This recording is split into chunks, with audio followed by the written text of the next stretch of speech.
William Morrow and HarperAudio present Summer on the Bluffs, a novel by Sunny Hostin, with Veronica Chambers, performed by January Lavoy.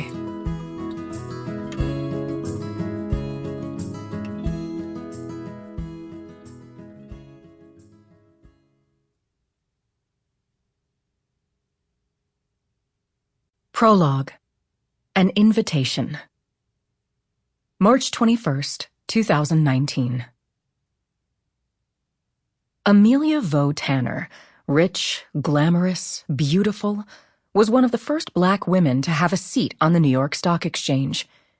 She had been married, until his death, to Omar Tanner, a quiet man who looked good in suits and who was content to let his wife shine.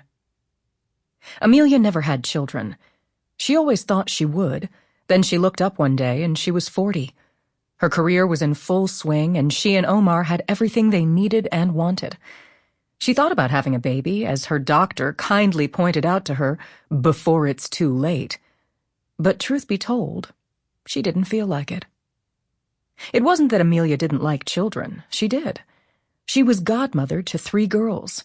She loved taking them to Europe on their birthdays and swooping them up for summers on Martha's Vineyard. It was like a dream. But she also realized that the beauty of loving other people's children is that you get the best of them, and then you get to give them back.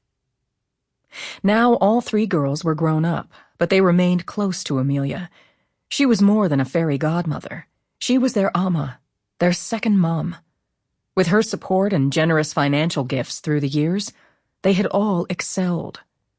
Perry Soto, 27, was on the partner track at one of New York's top law firms. Olivia Jones, 26, followed her ama onto Wall Street and was shaping up to be a gifted analyst. Billy Hayden, 25, was a marine biologist, currently serving as an assistant director of the Marine Biological Laboratory at Woods Hole in Massachusetts. Each summer, the girls, now women, came to Oak Bluffs to spend time with Amma at the house she and her late husband had built more than 30 years before. It was customary in the Vineyard to humbly refer to a luxurious summer home as a cottage, but Amma was having none of that. She boldly christened the house, her most prized possession, Chateau Lavoy, named after the New Orleans voodoo priestess herself, Marie Lavoy. Amma's picturesque home sat high on the bluffs. It had 5 bedrooms, a chef's kitchen, a pool, 3 French country-style beehives, a pool house with 3 additional guest bedrooms, and steps that led down to a private beach. Her grandmother died shortly after she married Omar, and she rarely visited New Orleans except when it was convenient to stop on trips to the coast. Oak Bluffs had become home. Over the years, the house had played host to American presidents and African royalty, movie stars and Wall Street titans, Nobel Prize winners and MacArthur Fellows. It was a stunning piece of property, but most importantly, it was the backdrop for a rich slice of cultural history. On the eve of her 66th birthday, Amma was sitting at her desk, her monogrammed Mrs. John L. Strong note cards laid out in front of her.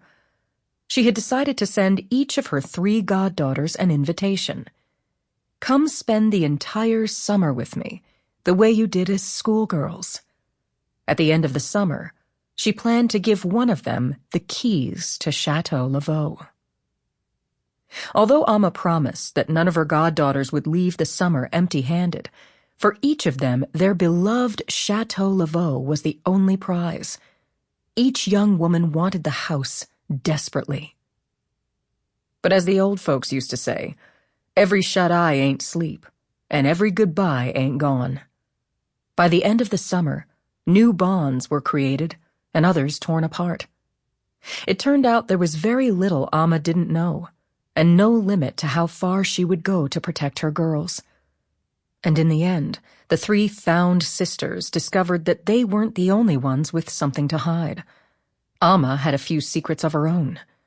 What she had to gift them was Sample complete. Ready to continue?